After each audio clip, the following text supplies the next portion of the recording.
Good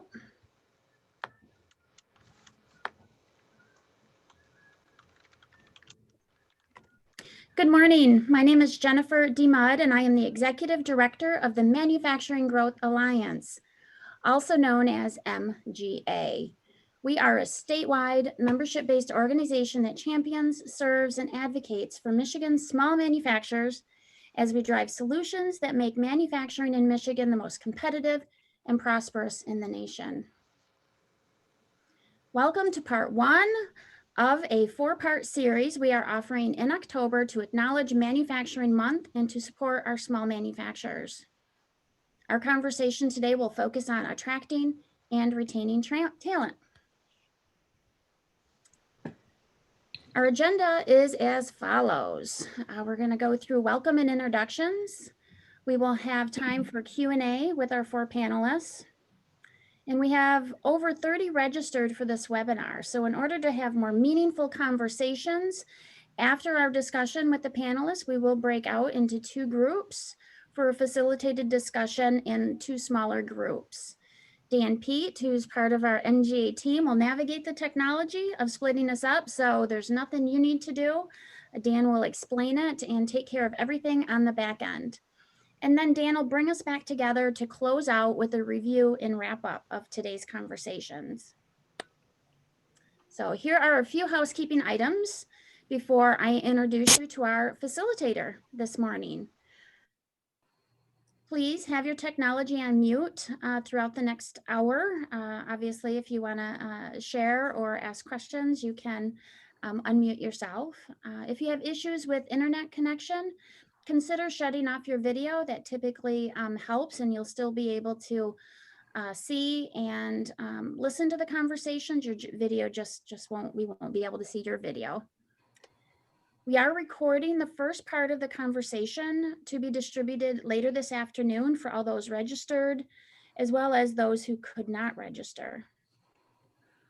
You can also feel free to use the chat box throughout the next hour. We will try to get to all the questions today. I'll be monitoring the chat box as well as Dan.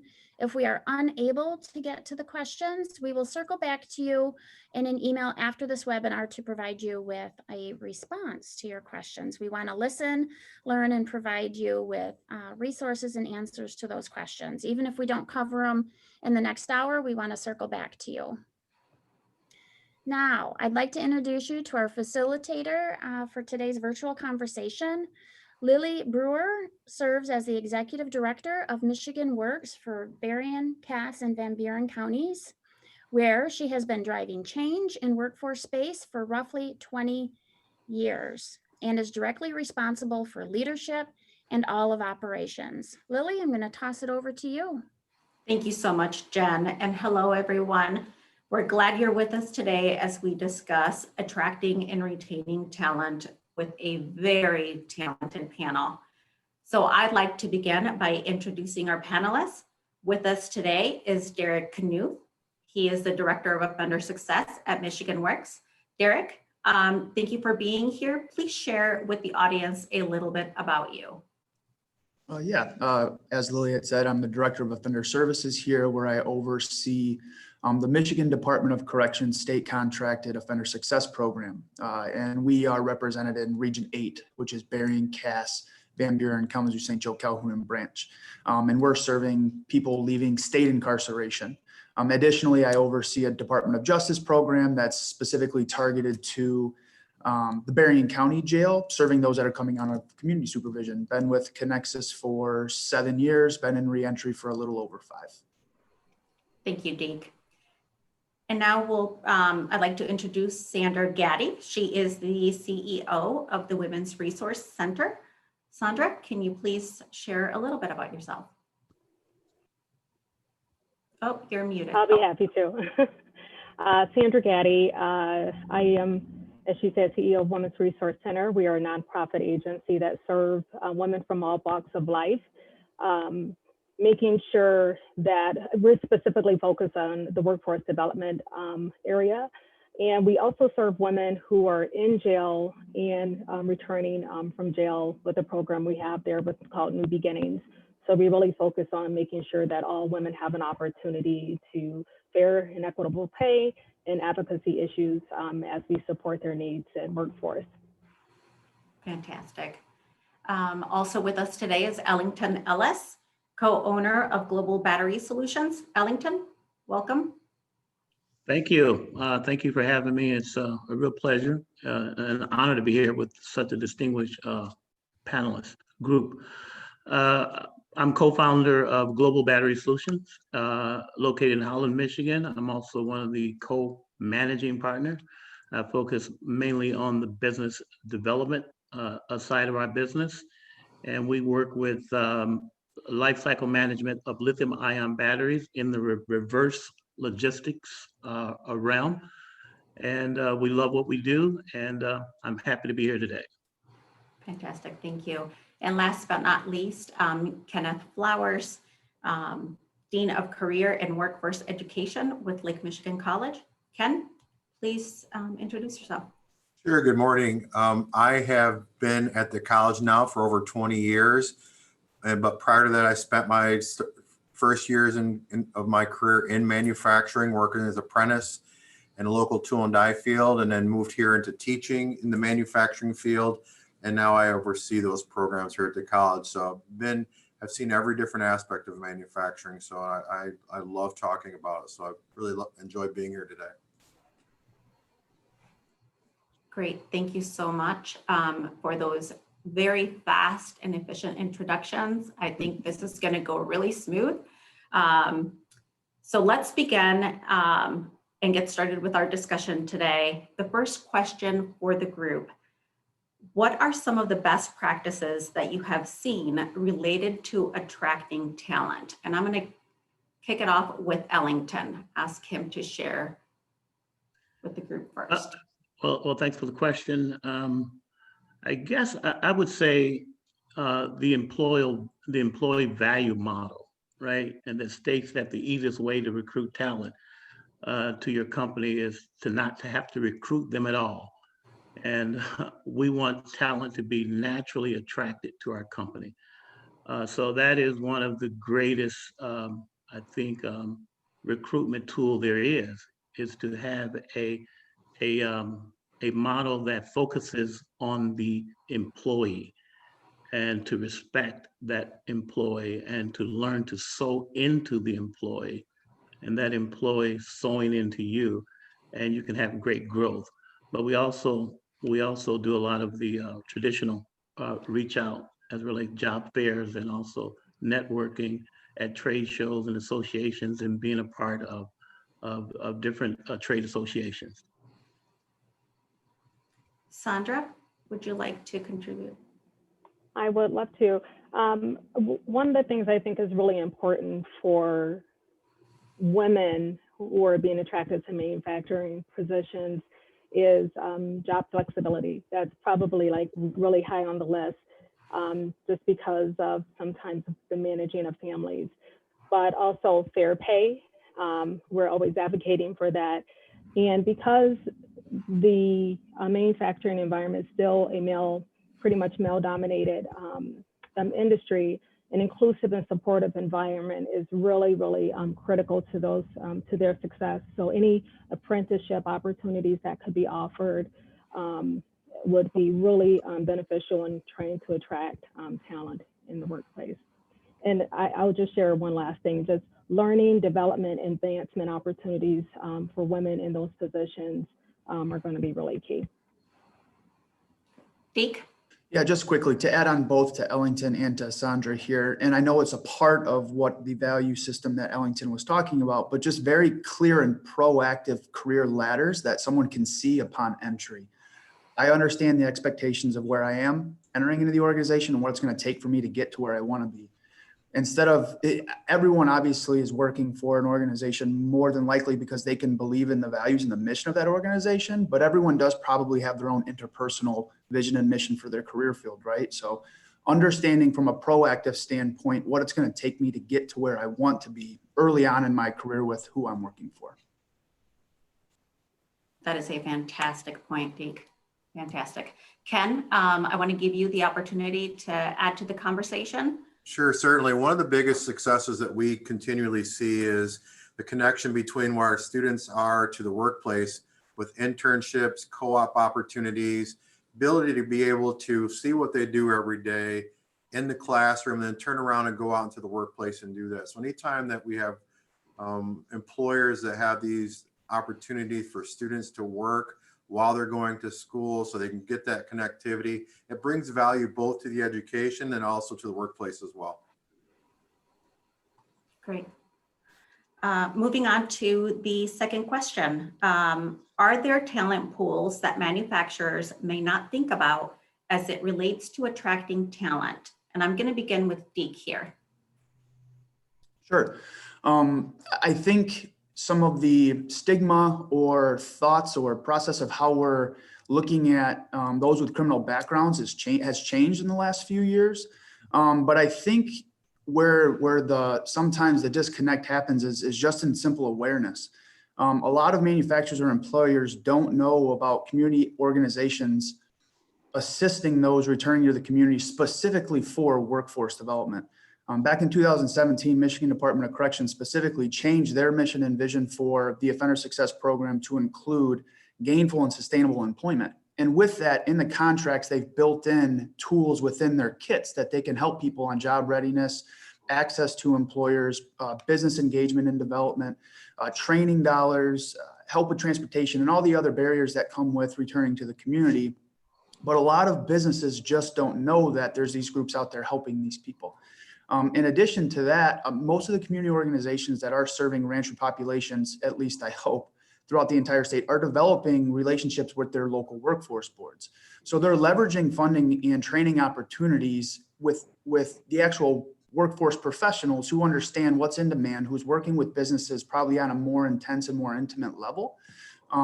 But just us getting the word out there that we're working for the job readiness portion of these people returning. And it is a viable talent pool. And we have resources and different things that we can use to help them to meet your needs, whether that's a customized training, whether that's some types of soft skill training, short-term certification, what have you.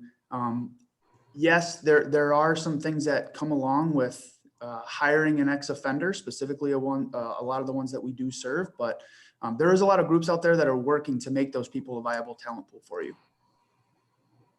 Can I add on to when you look at some of the companies like in Grand Rapids here, it's Cascade Engineering or Butterball Farms. Cascade and Butterball have been really a model for hiring returning citizens, and specifically Cascade Engineering has been a strong model with us in bringing in women as they're returning and giving them job opportunities. What is really key to their model is working very, very closely with the organization that has referred.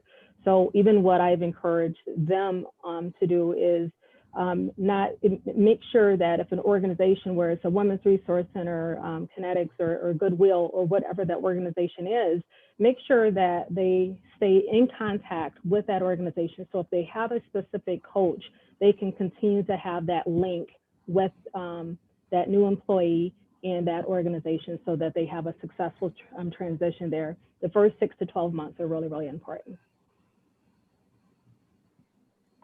Ellington, I see that you are unmuted. Oh, maybe not. Okay, we can go ahead and move on. Ken, go ahead. Yeah, I think the continuation that we have our manufacturers stay in contact with different partners, specifically a community college, because we also network and branch out with other areas too that are looking.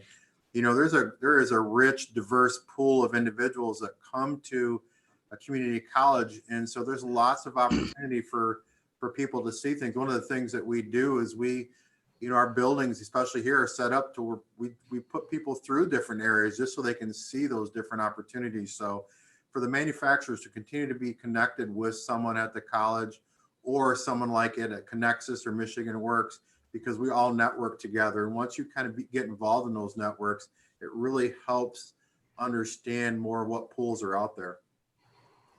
That's fantastic. Yeah, go ahead. Lily, I'm just going to jump in. I want to make sure, because I know Ellington went went off screen for a second. Ellington, the question is about hiring returning citizens. And I know Ellington's business, getting to know it quite well. And I know he's had a focus on returning citizens and giving them opportunities. So Ellington, I want to make sure that you have an opportunity to share, just based on you being a manufacturer and you going Right. down this path.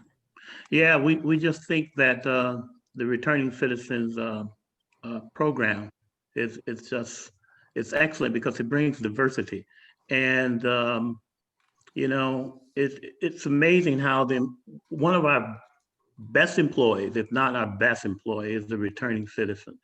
And he's really sold and invests into the other employees. And so it's not just the work that he does, it's just the knowledge that he brings to the rest of our employees. And we sit around and he talks about his experience being incarcerated. And the other employees, I mean, a lot of them have been very sheltered to hear this and to see the greatness that comes from an individual. Just totally, it's immeasurable. That certainly has to be a very rewarding space to be in, to give someone that second chance. So thank you for that. We're going to move on to our third question. Ken, this is going to build upon what you just shared just a minute ago. What role does engagement of youth and community colleges play in attracting talent to the manufacturing industry, or for that matter, any industry?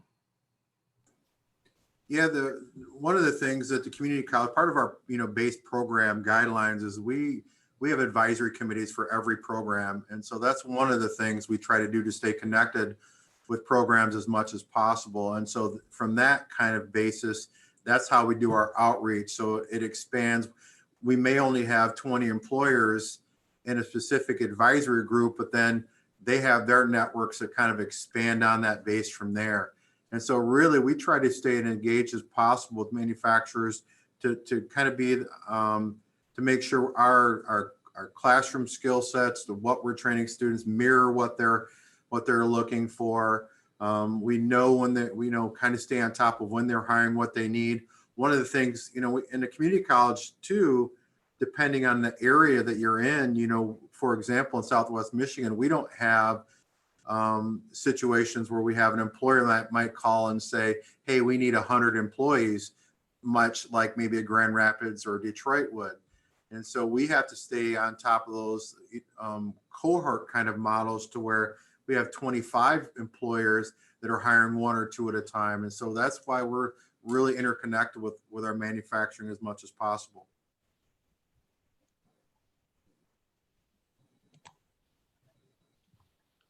Sorry about that. I was on mute. Thank you so much, Ken. So I'd like to give an opportunity for Sandra, Ellington, or Deke to add to this conversation. And if not, we can move on. Okay. I'll add something just real briefly. Sorry. It's somewhat in alignment with what Ken just talked about, but it's what kind of role that the community colleges play in the reentry space. They're on our governing structure.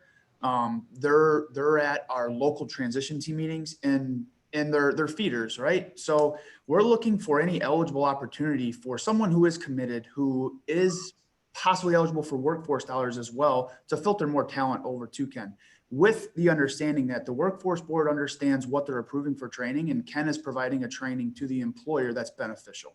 And so the community colleges, while not necessarily a direct partner, play a really big role in getting our talent ready from a reentry standpoint. And I will add at Ellington that we utilize community college employees, particularly Muskegon, and it's been a really, really big help. That's great. All right. This next question is about women in the world of manufacturing. Statistics show that 49% of workforce is women, and only 27.5% of women are in the manufacturing industry. Is this an opportunity for manufacturers to attract women into the manufacturing industry. Sandra, I'm going to let you kick us off on this one. I'll say yes and mic drop. No, I'm joking. Absolutely. And I only reserved comment to comment on Ken is because I was going to answer this question. We work really, really closely with Grand Rapids Community College. And I am so thrilled about the number of women, even during COVID, that really stuck through their welding programs, their CNC operator programs, and 2 of them just recently got jobs. And all of these women, through our New Beginnings or our Training to Work program, all came out of our New Beginnings program from Kent County. And so we continue to open opportunities for women to look at manufacturing opportunities. As you know, it just has not been a traditional opportunity that have been promoted for women over the years, but it is time, more than past time, for women to delve into these opportunities. But I think what is really, really critical is that whether it's a young student moving into her career, or if it's a seasoned female professional who's changing jobs or just looking to make a different move, it is important that we offer apprenticeship opportunities. And what I am finding, there is not enough apprenticeship opportunities. So I'm really working with some of the companies here in helping to develop those, but specifically with, it's key that there are women so that they can see themselves in that career, so that they can ask some of the questions that, you know, it's just important. And so I just would urge any manufacturing company out there to, if you're looking to, and I hope you are, bring in additional, increase your numbers for women in your companies, to look at the apprenticeship opportunities so that they can leverage their skills and continue to grow. It's going to be really important. One final thing I'll add is that if there's ever an opportunity to bring in cohorts, diverse cohorts, I'm a former banker, and through commercial training, they would bring in cohorts of number of us, men, women, culturally diverse, and you build community that way, and you don't feel alone. And in commercial banking, it's a very male-dominated career, but because I came in that cohort, I felt that I had community there. So I think that will be really important for women. And I just have to make one quick comment, Lily. I've mentored a number of the women that have been engaged with the Women's Resource Center. They are excited about learning manufacturing skills, the CNC, the welding, and getting to work and having value and pride in what they're doing and providing that value to the manufacturers. It's been a joy to see that. Thank you. I actually have a slight follow-up I want to do with Ken in regards to something that Sandra just mentioned about targeting more women for apprenticeships. And I'm curious if the college or if Ken can speak to any efforts in the apprenticeship side of the house at LMC that are targeting women specifically. Yeah, certainly. Well, so one of the things I will say in my first 20 years here, I think I had one young lady complete an apprenticeship, and just last year we had three start. Now it sounds small, but it's a huge jump. But one of the things that's really happened is with the advent of the popularity of FIRST Robotics locally, you're seeing these clubs or these kind of these after school clubs get involved, where you have groups get together that's never done these things before.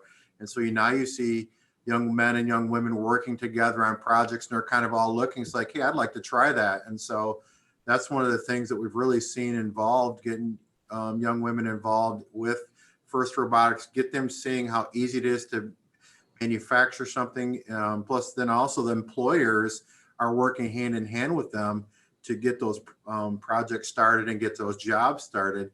And so then you see some of these young women get in and start these apprenticeships. And so that on top of, we just last year, we started working with Michigan Works on having signings, much like athletes do. And there was a couple of young ladies that started apprenticeships locally. So again, when we are utilizing that as advertisement and marketing, young women have to see that what's going on. And I think that's really drawing them in. So yeah, we've been all over that. It's really adding a lot. Plus we've had women teachers, so that in our manufacturing area. So it's also helpful too. That's great, Ken. So you gave me the perfect segue for the next question here. We have historically thought about marketing products and services to customers and potential customers. How much of a role does marketing play in attracting and retaining talent? And I'm going to start with Sandra first, and then I'd like to kick it off to Ellington after. I think marketing plays a significant role. I think when you have images that people can relate to and see themselves in, we say that often for young students of color, when they see someone who looks like them, they can see themselves in that position. The same thing holds true for women.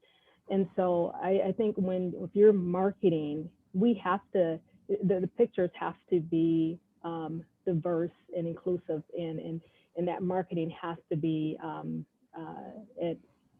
I think start even at elementary schools if you can, so that the younger that girls can see themselves in certain roles, the more they'll desire to be in those roles.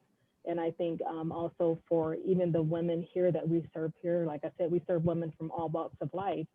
Sometimes it's not always easy in the beginning, sharing with women that they can become a welder or a CNC operator, but sharing with them how innovative that they are and how they are needed there, and their ideas are, it's amazing how sometimes they end up leading in the classroom, and that's beautiful.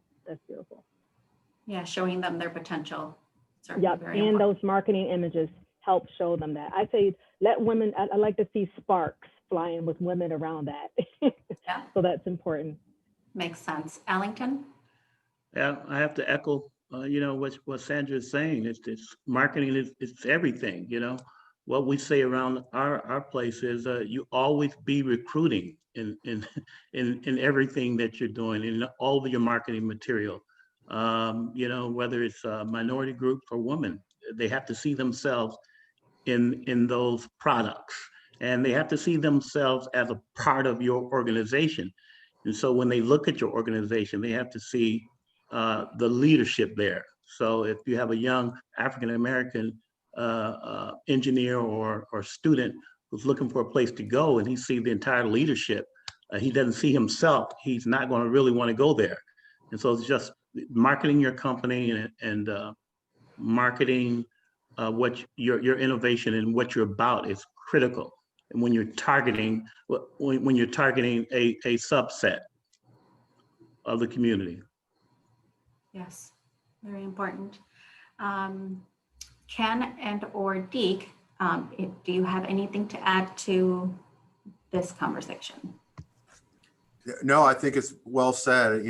Really, if you want people to connect to jobs, the first thing they want to be able to do is much what Sandra and Elting both said. They want to see individuals that look like them, are kind of, so they're comfortable and feel safe. Great. We're going to move on to another topic. It's all around culture, and I've heard diversity and inclusion mentioned a couple of times already. And so the next couple of questions, we'll talk about culture and D&I. Company culture is vital to all businesses. I've heard that as a theme, and you guys have talked about it. So it doesn't matter how big or how small you are as a business. As competition for talent remains one of the top concerns for businesses across all industries, we know that a salary alone is not enough to recruit or retain employees. And so therefore we have to start thinking companies, it's important for companies to provide employees with a unique workplace culture, one that shows that they are cared about as an entire, about their overall well-being. So a holistic approach. How does a company's culture impact attracting and retaining talent? Will one of you share with us an example of a company you've worked for that has an employee-focused culture? Or maybe you own one. So let's start off with Ellington. Well, again, we think it's important to build and maintain a culture of innovation. And whether you're an advanced technology company like ours, or you're a salon shop, I mean, innovation is critical. And we think that culture needs to permeate throughout the entire organization in order to attract and retain top talent or good employees. And regardless of the type of company you have, every company needs to be constantly innovating, especially in today's business market. And we say that if you're not innovating, you're dying. If you're not moving forward, you're standing still. No, you're actually moving back.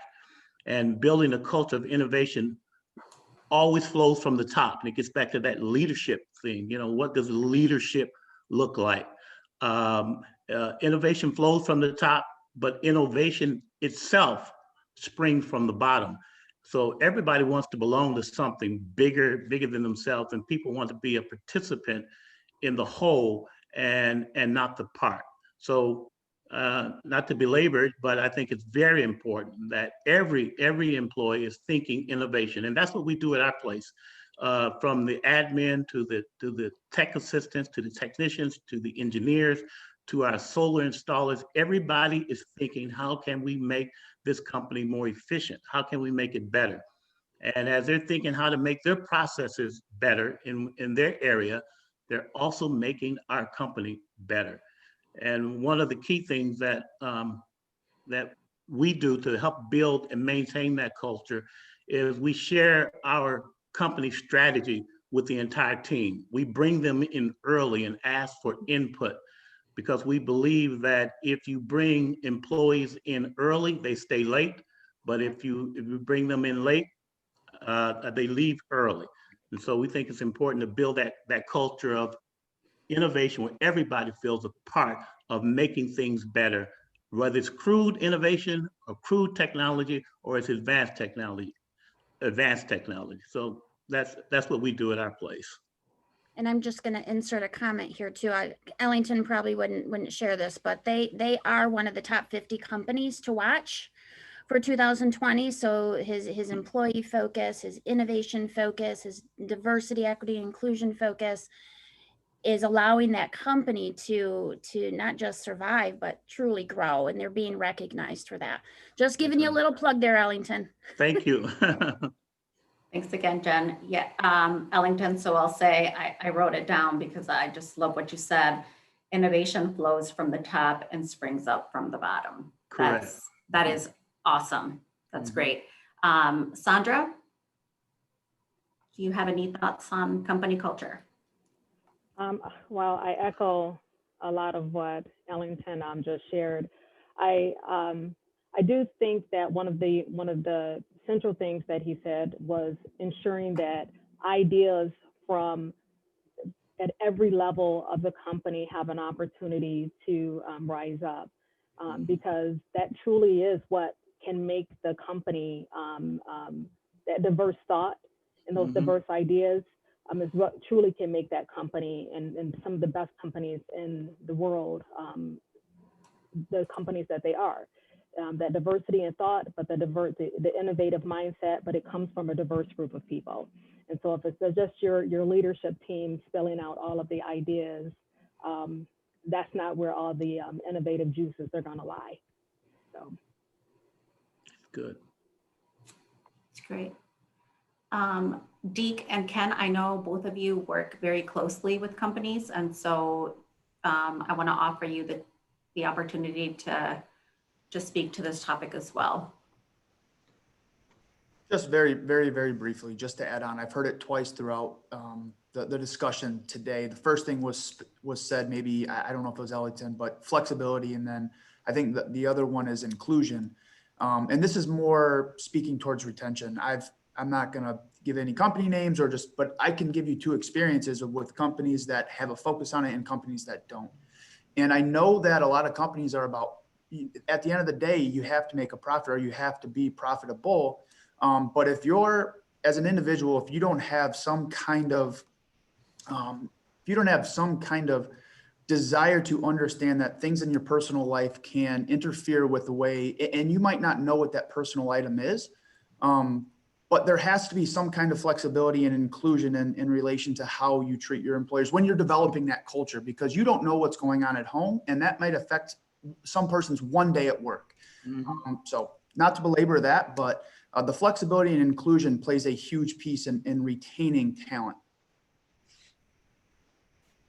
Yeah, from the college point of view, so the employees that are working and coming here, we hear what the students have to say.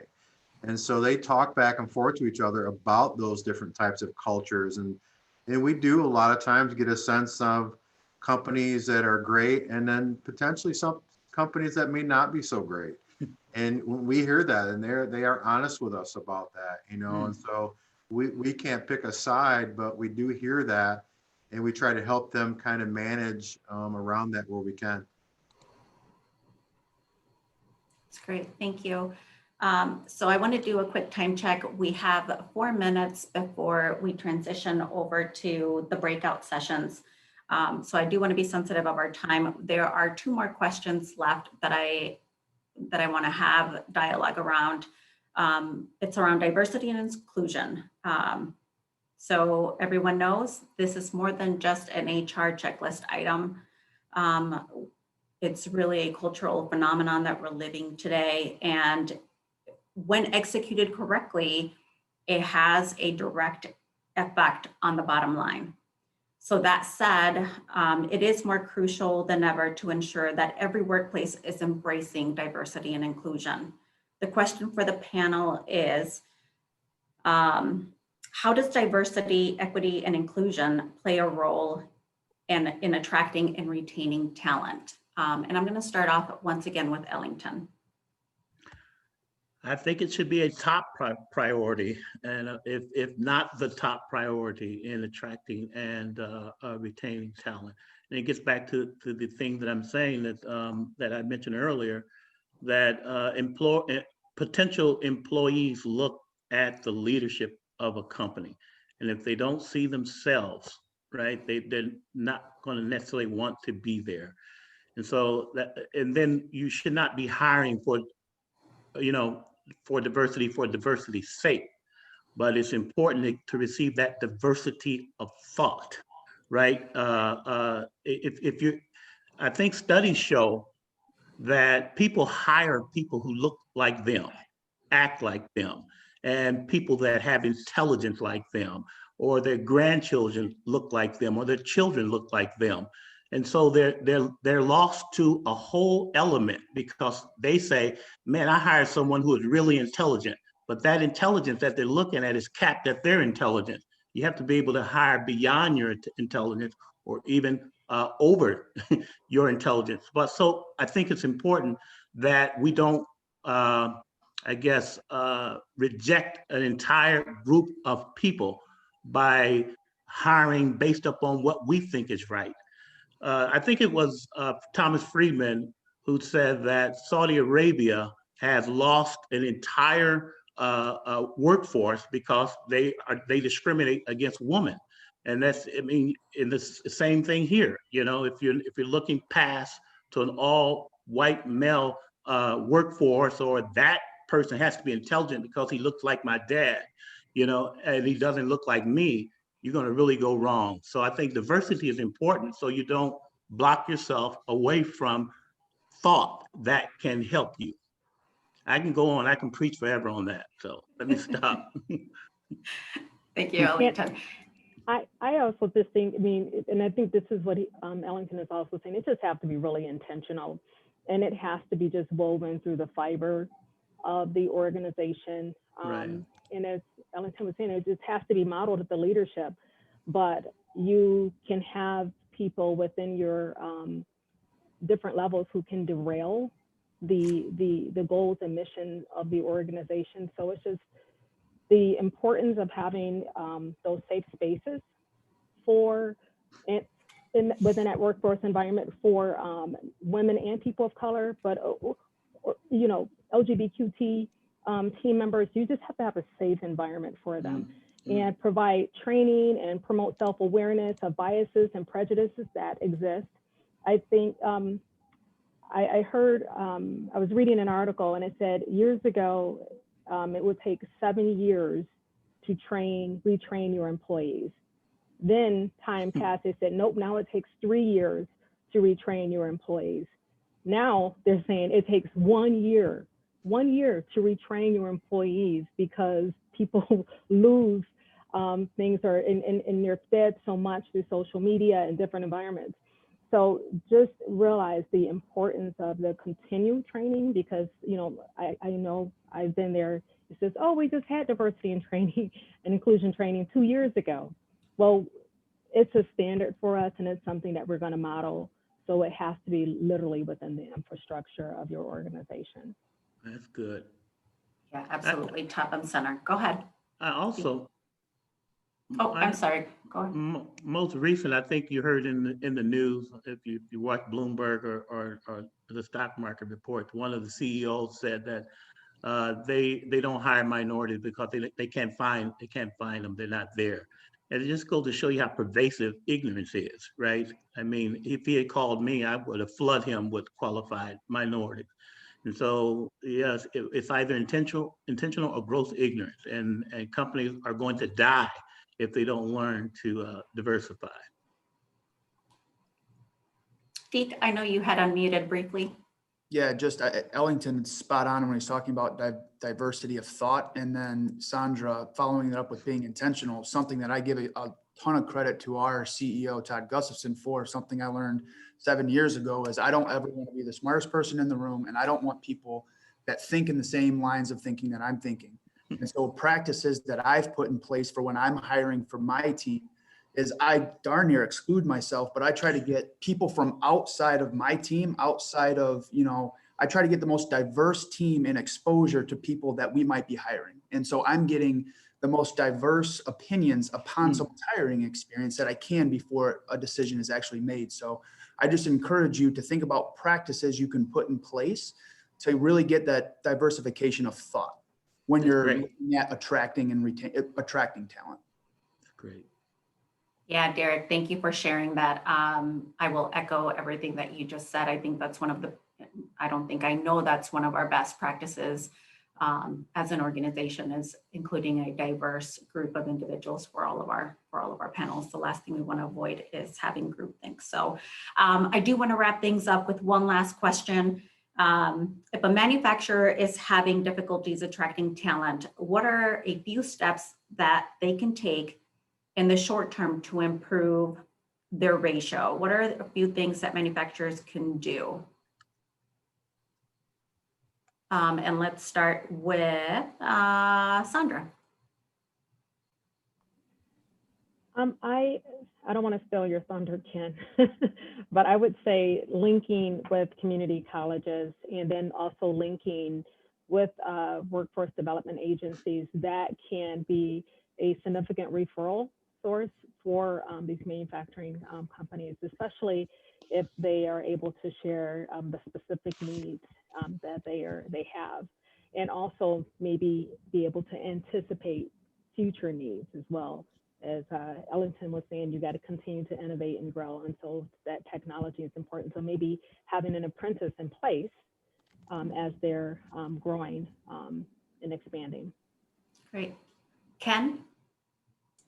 Yeah, no, definitely, you know, stay as connected with the local community college as possible. Again, because our network also does lots of outreach to other different community groups, where it be the, you know, the manufacturing group such as this, or the groups like Connexus, you know. And one of the things we still, you know, we also work with young people. We even reach down into the high schools as we're drawing up. So we're connected to lots of different areas. And then also too, as manufacturers, don't be afraid to go out to your own employee base and say, hey, we're a great place to work. You help us grow, because that's another opportunity. We see that a lot, especially in manufacturing, we see a lot of that where your own internal base can really help you grow, especially if it's a great and wonderful place to work. Yeah, that's fantastic. Ellington? Yeah, and I echo that as well. So internally, referrals from your employees, and we found that to be very helpful. And we're not a very large company, but we get very large projects in, and we have to hire immediately. We might have to hire 25, 50 people, and we just do it through our local staffing company in Holland. Or with our joint venture partner, it's 800 employees, and it's a lot of time we could get work done that way as well. But just for hiring real quick, we think LinkedIn is just a great, and I can spend an hour on that, how that has helped us, as well as job fairs. Okay, great. And Deke? Just encourage you to look for your employer resource networks. Sandra mentioned Cascade, or I know that there's an employer resource network, or we have what's called a BRN, business retention network, I believe the acronym is. But you're investing in your staff long term, and that tool in and of itself is attractive to an employee. I have an additional assistance and a safe place where I can go and say, I'm having this issue outside of work, and this is why I'm not showing up to work. But those groups, a lot of good content and idea creation comes out of those groups. So if you have any in your area, I would encourage you to join. And that's called the Business Retention Network. It's Business Resource Network or Employer Resource Network. You might have an ERN in your area. We have BRNs in this corner, Southwest. Okay, so I want to introduce Dan. He's going to give us a brief breakdown of how the breakout conversation is going to work. Dan? Well, thanks for that, Lily. And also for all those that are tuning into the recording, we're going to go ahead and stop the recording. And thanks for joining. Tune in for more updates from MGA in the future. So I'm going to stop the recording now.